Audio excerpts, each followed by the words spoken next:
la team Parcoursup. Là, sur mon PC, vous voyez mon compte Parcoursup. Il y a quelque chose que je dois vous montrer rapidement. Donc, chaque année, je fais beaucoup de vidéos sur Parcoursup avant que les inscriptions commencent pour rappeler des choses qu'il ne faut pas faire. Évidemment, chaque année, au mois de juin, il y a des gens qui n'écoutent pas et qui font ces erreurs-là. Donc, attention s'il vous plaît. Donc, évidemment, quand tu es étudiant en français, tout ce que je dis là, ça ne te concerne pas. Voilà. Donc, aujourd'hui, qu'est-ce qu'on va faire? On va parler des formations en apprentissage et des formations hors apprentissage. Oui, quand tu es étudiant étranger résident en Afrique, à l'étranger, c'est important. Parce qu'aussi, il faut savoir qu'il y a une différence entre un étudiant étranger qui est actuellement en France et un étudiant étranger qui n'est pas en France. Oui. Donc là, sur mon PC, on va aller voir. Il y a deux parties. Il y a les formations en apprentissage et hors apprentissage. Qu'est-ce que ça veut dire tout ça? Les étudiants étrangers qui sont en France ou bien les Français qui sont en France, vous avez le droit. Vous faites tout ce que vous voulez. Vous pouvez postuler dans des formations en apprentissage ou bien des formations hors apprentissage. C'est-à-dire que si tu choisis une formation en apprentissage et qu'au mois de juin, tu es accepté, si tu as un oui, ça ne suffit pas en fait. Il te faut un contrat avec une entreprise parce que c'est une alternance en fait. C'est une formation en apprentissage. Donc ça, si tu es étudiant étranger actuellement en France, il n'y a pas de souci. Ou bien si tu es en français, il n'y a pas de souci. Tu postules là-bas, il n'y a pas de souci. C'est un avantage pour toi d'aller à l'école et d'aller dans une entreprise en même temps. C'est bien ça. Mais quand tu es étudiant étranger, résident en Afrique, je ne te conseille pas de faire ça. Je pense que tu as compris. Depuis 2 ans, il y a des étudiants qui postulent dans des formations en apprentissage sur Parcoursup. Et qu'est-ce qui se passe au mois de juin ou bien au mois de mai quand les réponses vont commencer? Ils vont avoir facilement un oui. Ils sont acceptés dans ces établissements-là. Et qu'est-ce qui se passe après? Les écoles les réclament un contrat avec une entreprise pour avoir leur admission. Et comment tu vas faire en fait? Comment tu vas faire en étant en Afrique pour trouver une entreprise en France pour avoir un contrat? Moi, je ne dirais pas que c'est impossible. Mais franchement, imagine-toi en Afrique en train de chercher une entreprise en France. Comment tu vas faire, s'il te plaît?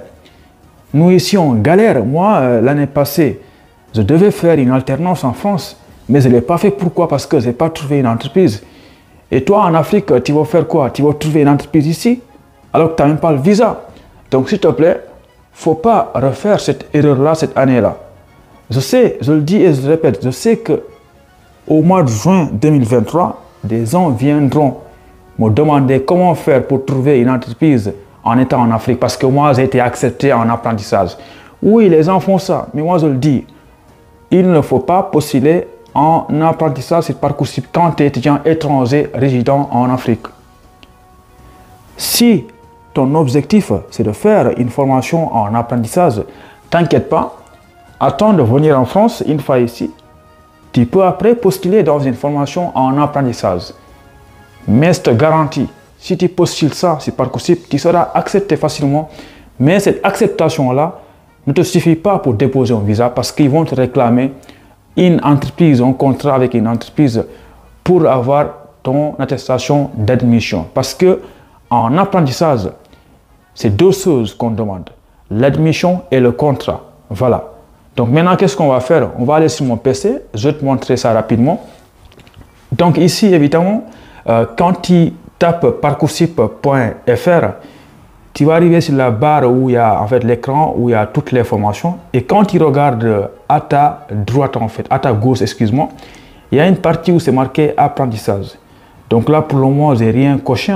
Donc là, tu vois qu'il y a plus de 3300 formations en apprentissage. Et là, tu as plus de 12 000 formations hors apprentissage. Donc déjà, remarquons qu'il y a beaucoup plus de formations hors apprentissage que de formations en apprentissage. Donc, toutes les formations que tu vois ici, c'est des formations où on va te réclamer un contrat avec une entreprise. Et là, non. Donc, moi, ce que je te conseille, quand tu es étudiant français ou bien tu es étudiant étranger résidant actuellement en France, pourquoi pas tenter ta chance dans les formations en apprentissage parce que ça peut être intéressant.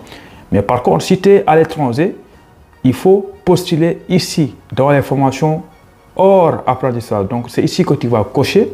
Et quand tu coches là, toutes les formations qui vont apparaître ici, c'est des formations qui sont hors apprentissage. Voilà. Et parmi les formations hors apprentissage, il y a des universités publiques ou bien il y a des BTS, il y a beaucoup de formations, des classes prépa. Voilà, donc ça c'est la première chose que je voulais souligner ici. Donc là déjà je vais cocher ici pour voir les formations qui sont en apprentissage. Donc là évidemment quand tu coches formation en apprentissage, tu vois que c'est particulièrement des formations en BTS. Tu vois, c'est vraiment des formations en BTS où il y a plus d'apprentissage en fait. Tu vois rarement des universités ou bien jamais des universités publiques où c'est en apprentissage. Voilà, donc c'est des formations qui sont techniques. Donc, je vais répéter une dernière fois, parce que moi je vous connais maintenant, on se connaît, que personne ne vient au mois de juin, parce que les réponses c'est Parcoursup c'est au mois de juin, que personne ne vient me demander comment trouver une entreprise en France en étant en Afrique. Parce que moi, franchement, je ne peux pas vous aider, quoi. Pour trouver une entreprise, il faut chercher. Et tu ne peux pas être en Afrique et chercher une entreprise en France alors que tu n'as même pas le visa. Donc, pour le moment, ton objectif premier, c'est d'avoir le visa, c'est de venir sur place. Et une fois ici, là, tu vas te fixer d'autres objectifs, de trouver une formation en apprentissage et une entreprise. Et tu verras, quand tu vas arriver en France, même ici, tu vas galérer pour trouver un contrat avec une entreprise. Donc, imagine maintenant, toi qui es en Afrique, comment tu vas faire, s'il te plaît? Donc, mon pote, postule, encore une fois, hors apprentissage. Et on se donne rendez-vous en France. Là, tu vas trouver un contrat avec une entreprise. Exemple, je connais des étudiants, hein, parce que c'est Parcoursup, il y a beaucoup de personnes qui sont acceptées chaque année, même si c'est catastrophique chaque année aussi, mais il y a des gens qui viennent avec Parcoursup.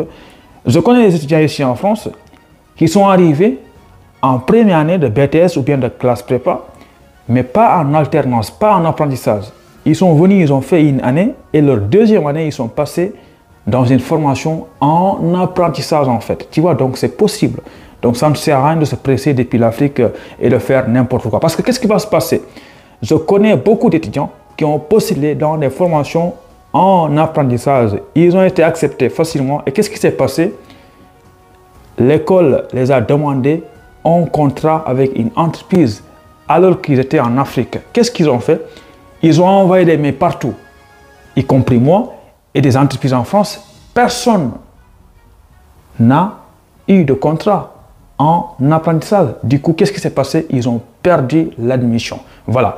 Merci beaucoup et ciao. Bonne chance pour la suite.